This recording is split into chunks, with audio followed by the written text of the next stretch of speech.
Hola, ¿qué tal? Qué gusto que usted nos está acompañando en este tiempo de noviembre que hemos estado hablando sobre el divorcio, el matrimonio, las cosas que ocurren en la vida de las familias. Y esta lección que lo he estado comentando, Renovando la Familia en y para Cristo, en el 2013, hicimos un trabajo, algunos pastores, y tuvieron la oportunidad de contribuir en el fanal en ese año.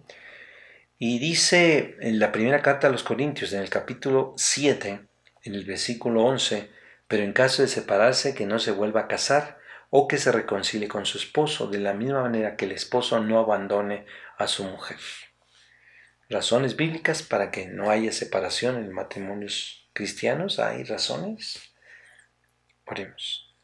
Hoy oramos, Padre, porque esto sirva para matrimonios, para la propia iglesia, para aquellos incluso que se van a casar en lo que tú tienes para sus vidas. Por eso pedimos que lo que hablemos, lo que digamos, esta palabra pueda llegar a lo profundo de nuestro corazón, nos cambie, nos dirija, nos enseñe, reafirme en nuestro corazón aquellas toma de decisiones que luego tenemos que tomar.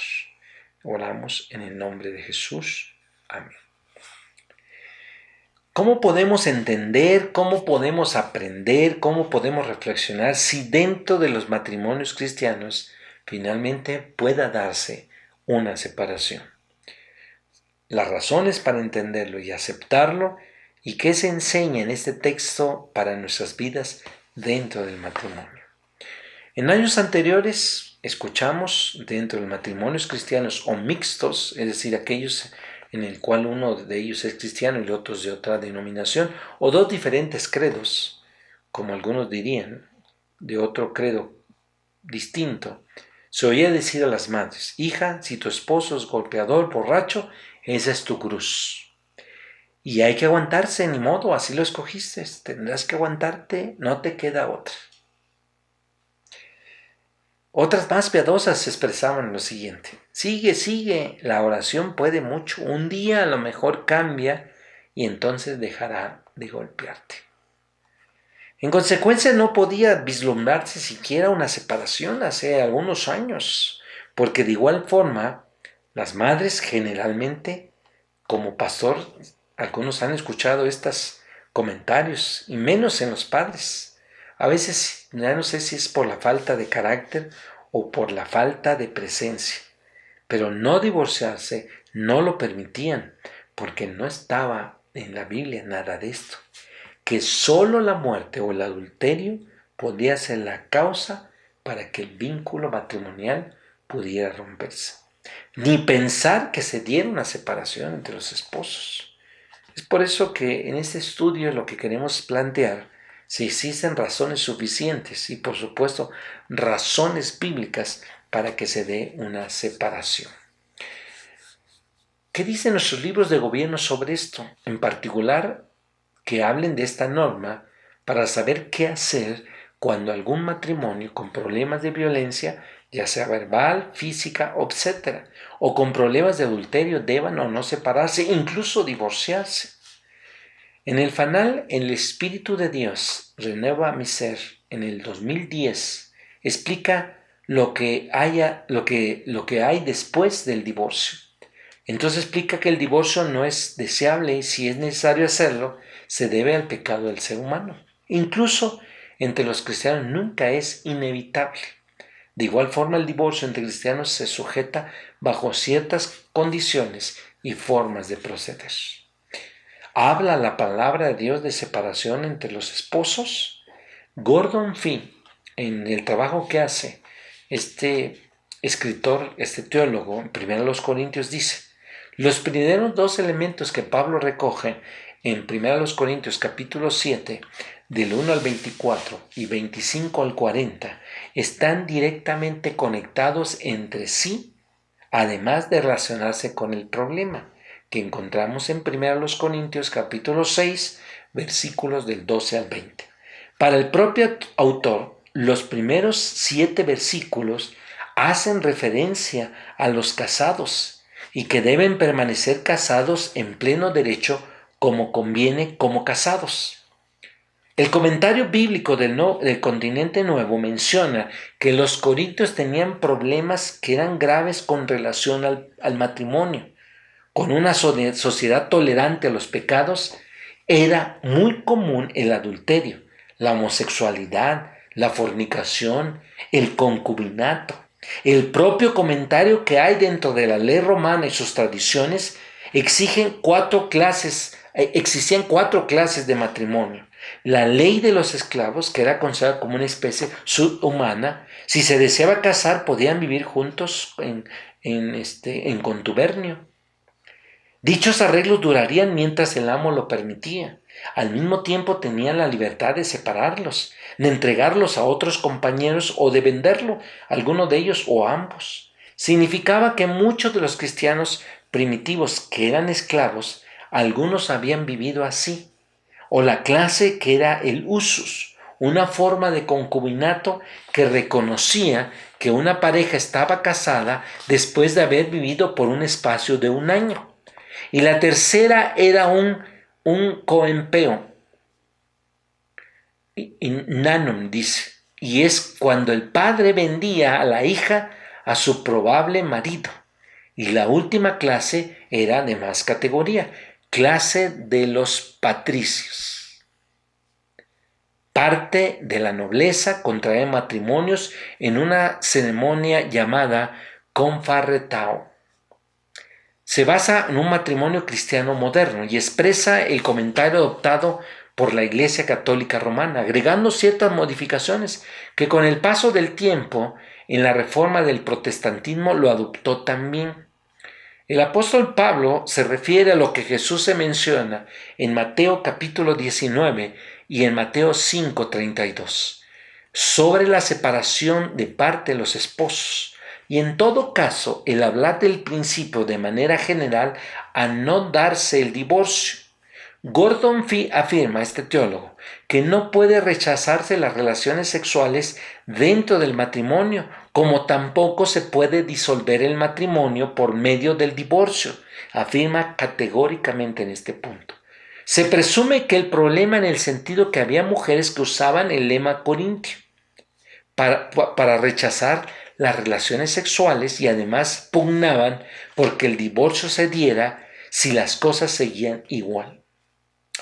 Entre materia que había y de lo que escribe el apóstol Pablo y hablándole a las esposas diciendo que la mujer no se separe, encontramos dentro del texto el uso del idioma griego en los verbos que se refiere a separarse de con relación al verbo que se usa en los versículos 12 y 13, o con divorciarse, como dice la Reina Valera, dice abandonar, o la de Dios habla hoy que dice divorciarse. ¿Qué podemos decir? Que la traducción del texto griego en la Biblia Dios habla hoy es excelente.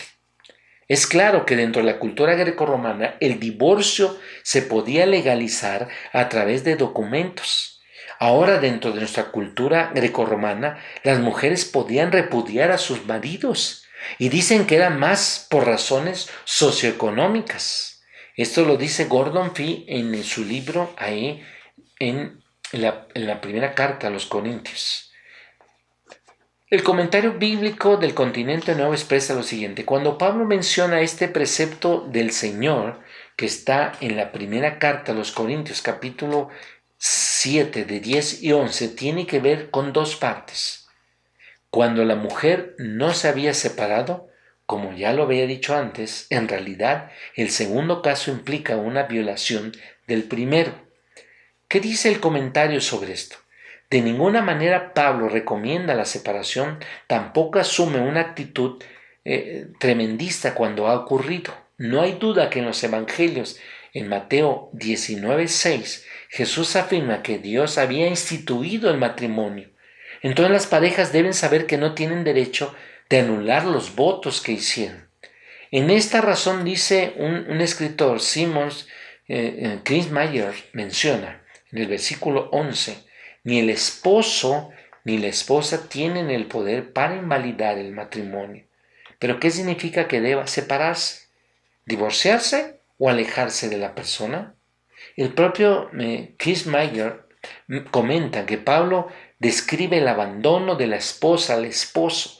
No quiere decir que aprueba la separación, más bien le ordena que mantenga sin casarse o que se reconcilie con su esposo. Entonces afirma que hay una realidad de la separación. Es por ello que prohíbe las segundas nupcias y aconseja a la esposa que quiere divorciar que se reconcilie con su esposo, como el propio escritor Keith Maker menciona en su comentario del doctor Gordon Fee en el versículo 13. Pablo permite una excepción, pero si en efecto se separan. Podemos decir que por alguna razón esta condición pudiera ocurrir. Esto quiere decir, y se escribe la posibilidad alterna que es permisible, no ideal la separación. Es simplemente separación, pero sin un nuevo matrimonio. ¿Qué se debe hacer entonces la mujer en este pasaje de la Escritura? En efecto, ella se va a separar obedeciendo el principio de quedándose como está, que esto significa quedándose sin casar. Gordon Fee en su comentario lo remarca. La premisa para volverse a casar no sería con otra, sino como lo dice el pasaje, reconcíliese con su marido. Versículo 11 de la primera carta a los Corintios en el capítulo 7. No hay duda que deseamos que los matrimonios se mantengan juntos siempre, hasta que la muerte los separe. Y al mismo tiempo sabemos que los matrimonios pasan por problemas que llegan al límite que es necesario, no lo ideal, pero sí se llega a una separación. Y parafraseando lo que el apóstol Pablo menciona al percibir como una posibilidad remota de separación hoy en día, lo debemos a estos hogares cristianos o mixtos en aquellos con diferentes credos. En mi experiencia, dice el pastor, en mi experiencia pastoral y de gente profesional como psicólogos y terapeutas recomiendan una separación, sobre todo cuando la situación está muy difícil y muy complicada en la propia relación como esposo. Hay varios factores que llevan a esto. En primera etapa debe tener un apoyo pastoral o gente profesional para orientar en esta relación marital. No se está hablando de divorcios, también hablando de una separación que permita descifrar cómo se encuentra la propia relación como matrimonio. Sobre ello hay que trabajar para mejorar la relación matrimonial y permitir darse una nueva oportunidad dentro del matrimonio. No hay duda que la gracia de Dios y en este acompañamiento pastoral y la gente profesional ayudará para poder volver a reconstruir la relación de una pareja como esposo y esposa. Por último, pensar que en la vida del matrimonio en ocasiones no siempre es así. Es necesario darse un tiempo para que los esposos reflexionen, pongan en balanza su vida y la vida matrimonial. Puede suceder que los esposos al separarse sea difícil volverse a juntar o establecer otra vez la vida conyugal, sobre todo cuando no hay un acercamiento pastoral o de restauración. Tiene sus implicaciones tal separación. El apóstol Pablo diría, si separa, sepárese, pero no se case otra vez, sino quédese como está. Y si se casa, debe hacerlo con él mismo, al volverse a reconciliar. Oremos. Padre, oramos en el nombre de Jesús, porque nos enseñas a nuestras vidas, sobre todo a través de la palabra, lo que tenemos que hacer cuando llega un momento de separación en el matrimonio. ¿Cuáles son sus implicaciones? ¿En qué nos va a ayudar esta separación? Y si me reconcilio con otra persona, entiendo que la reconciliación sería con la misma persona en la cual está esta dificultad, este problema. En el nombre de Jesús oramos. Amén. Gusto saludarte. Te veo mañana si Dios quiere. Hasta pronto. Bye.